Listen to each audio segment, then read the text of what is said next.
यदि नारी से कहीं कोई गलती त्रुटि हो जाए, पुरुष से कोई गलती त्रुटि हो जाए तो परिणाम भोगना पड़ता है। प्रकृति में देर है, अंधेर नहीं हो सकती। हमें और आपको वही मिल रहा है जो हमारे अच्छे और बुरे कर्मों का परिणाम है। फिर चाहे कोई खुश रहे और चाहे कोई दुखी रहे, वही है जो हम करके आए।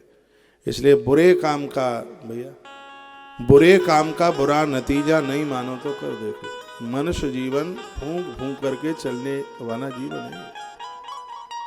इसमें पुण्यों को गिना जाता है तो इसमें पापों को भी गिना जाता है, और बहुत सावधान होकर के जीवन जीने की जरूरत होती है। कब त्रुटि, कब गलती।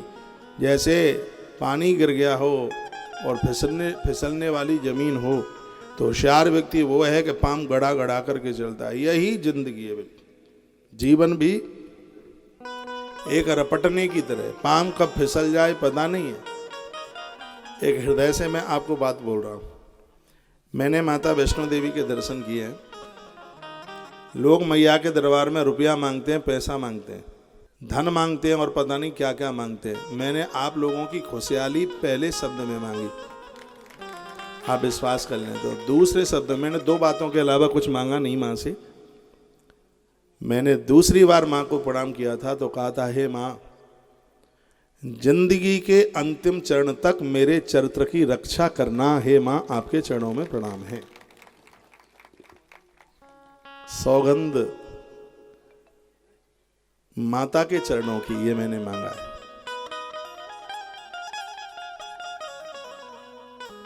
ये कलकाल है, ये कलयुग है। ये इस युग में बहुत सावधानी से जिंदगी जीने की जरूरत है। मैंने कभी बताया हो कि मुझे एक ऐसे 93 इयर्स के ऋषिकेश, मत बोलिए, महात्मा मिले थे वहाँ ऋषिकेश में। बहुत तपस्वी थे, अब वो दुनिया में नहीं है। मैंने उनको कहा, महाराज जी अपना अनुभव बताइए। संतों के अनुभव सुनने में बड़ा आनंद आता है। उन्होंने कहा कि 90 साल से ज़्यादा मेरी उम्र है। मैंने कहा कितनी है महाराज जी? वो कहते हैं 93 के लगभग। मैं छाती पर हाथ रख करके कहता हूँ, मेरा पूरा जीवन में बिना पैसे से काम चला। लोग कहते हैं कि पैसे के बिना जिंदगी नहीं है। लोग जो दे जाते हैं, रख जाते हैं कपड़ा, उससे बदन ढक लेता हूँ। खाने को गंगा माई भेज देती है, कभी भूखा रहने नहीं देती। और मैं बड़े आनंद के साथ कह रहा हूँ कि मुझे जिंदगी के अंतिम श्वास तक धन की जरूरत नहीं है, लेकिन मेरा अनुभव है। वो कहते हैं कि मैं बूढ़ा हो गया हूँ। इस बात के ऊपर भरोसा नहीं है कि मरने से पहले मैं अपने चरित्र को सुरक्षित रख करके अपने पास में एक खुशी से कह दूं कि मैं जिंदगी के अंतिम श्वास तक अपनी इंद्रियों को डगमगाने नहीं दूंगा। वो महात्मा कहते हैं, देवसी नारद जी की उन्होंने कथा सुनाई करी। ये हम अपने लिए नहीं, हमें सबको ही बोलते हैं। भगवान के मंदिर में या रुपया पैसा तो आपकी मेहनत से मिलेगा। हाँ, पूजा पाठ आराधना सत्संग किया ही इसलिए जाता है हमारे चरित्र में कभी दुर्गंध ना आए। पूजा चरण की नहीं होती है, पूजा आचरण की होती है। वही पूजे जाते हैं जिनके चरित्र में खुशबू है। कल मैं उधमपुर में था, कल परसों, और देखिए पता नहीं आप कितनी बातों को मानेंगे, विश्वास करेंगे, जिसमें वर्णन था जो पुरुष पराई नारियों के साथ कुकर्म करता है, जो स्त्रियां पराये पुरुषों के साथ व्यभिचार करती हैं, उन्हें 100 गायों को मारने का तत्काल पाप लगता है, अपराध लगता है। ये इसी श्रीमद् देवी भागवत में यमराज ने माता सावित्री को ये कथा सुनाई है। ये इसलिए बहुत सावधान पूर्वक जीवन जीने की जरूरत है। जिंदगी सावन के महीने के रपटने की तरह, कब कौन फिसल जाए, इसलिए बहुत सावधान रहने की जरूरत है। और आज के युग में तो बहुत ही ज्यादा। इस धरती पर बहुत मेरी माताओं को रावण जैसे लोग मिलेंगे। उस समय जानकी बनने की जरूरत है। बहुत पुरुषों को सूर्पणखा जैसी स्त्रियां मिलेंगी, लेकिन उस समय तुम्हें प्रभु राम बनने की आवश्यकता है। परमात्मा ने बड़ी कृपा करी है। हम भारतीय लोगों को यह शकुन मिला है कि उस देश में हम जन्मे हैं, जिस देश में पूज्य स्वामी विवेकानंद जी महाराज, इनके ग्रंथ पढ़ा करो। पहली बार परदेश की यात्रा में थे, ये वहां शरीर था, 32 इयर्स थी उनकी उम्र उस समय, तब की ये घटना है। बड़ा अच्छा प्रवचन हुआ, विदेशी लोग मंत्र मुग्ध हो गए थे स्वामी जी का लेक्चर सुन के, भाषण सुनकर। वो रात्रि को सबसे 2 घंटा मिलते थे।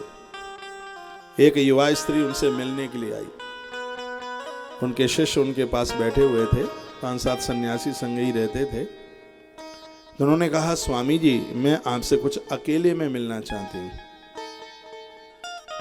तो स्वामी जी ने, वो ऐसे ताली बजाते थे स्वामी जी, तो उनके जो सेवादारी लोग थे वो इधर उधर हो जाते थे। तो स्वामी जी ने कहा, माय सिस्टर्स, मेरी बहन कैसे आना होगा बताइए। उनका लफ्ज ही इस तरीके से था, किसी को बहन कहो, बेटी कहो, बिना मिश्री खाए मुंह मीठा हो जाता है। शब्द ही इतना अद्भुत है, सुनने वाले को भी बहुत अच्छा लगता है। किसी को बिटिया बेटी कह के देखिए तो सही, किसी को भाई कह के देखिए, किसी को माँ कह करके, मैया, माँ, मुंह मीठा हो जाता है। शहद से भी ज्यादा मिठासता मुख में आ जाती है। तो उन्होंने कहा, मेरी बहन बोलिए। तो वो चिढ़ गई ये शब्द सुनते ही।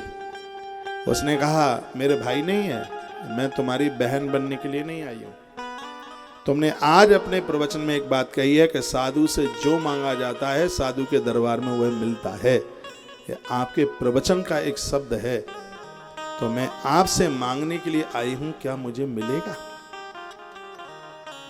स्वामी जी ने कहा, ऐसी कौन सी वस्तु है जिसे तुम मुझसे लेना चाहती हो? तो उसने कहा कि मैं आपके माध्यम से आप जैसी संतान चाहती हूं। वो तब होगा जब तुम मुझे तुम पत्नी के रूप में स्वीकार करोगे। क्या ऐसा कर पाओगे? स्वामी जी हिल गए। ऊपर की श्वास ऊपर, नीचे की श्वास नीचे, इस महात्मा को पढ़िए। स्वामी जी ने कहा कि बिल्कुल बेटा मुझ जैसा। उस विदेशी स्त्री को लगा कि महात्मा मेरी बातों में फंस गया। वो बोली, हाँ बाबा बिल्कुल तुम जैसा। फिर स्वामी जी ने कहा, एकदम मुझ जैसा? अरे तुम बहुत ज्यादा बोलते हो, हमने कह दिया तुम जैसा। इतने में स्वामी जी अपने आसन से उठे और उस विदेशी नारी के चरणों में लंबे होकर के लेट गए। कहने लगे, मैं भारत माता की सौगंध खाता हूं, आज से तू मेरी माँ है और मैं तेरा बेटा हूं। और सुन, मेरे संग विवाह करके तुझे कुछ भी नहीं मिलेगा। इस हीन भावना को छोड़ दे। ये जरूरी नहीं है कि मुझसे विवाह करके विवेकानंद ही पैदा होगा, डकैत भी पैदा हो सकता है, डाकू भी पैदा हो सकता है। बच्चे को जन्म देने में तुझे 10 महीने लगेंगे और पालने में 25 साल लगेंगे। 32 साल का विवेकानंद पाला परोसा तुझे मिल रहा है, स्वीकार कर मुझे। हम भारतीय लोग बड़े बड़भागी हैं, ऐसे स्वामी जी के देश में हमारा जन्म हुआ है।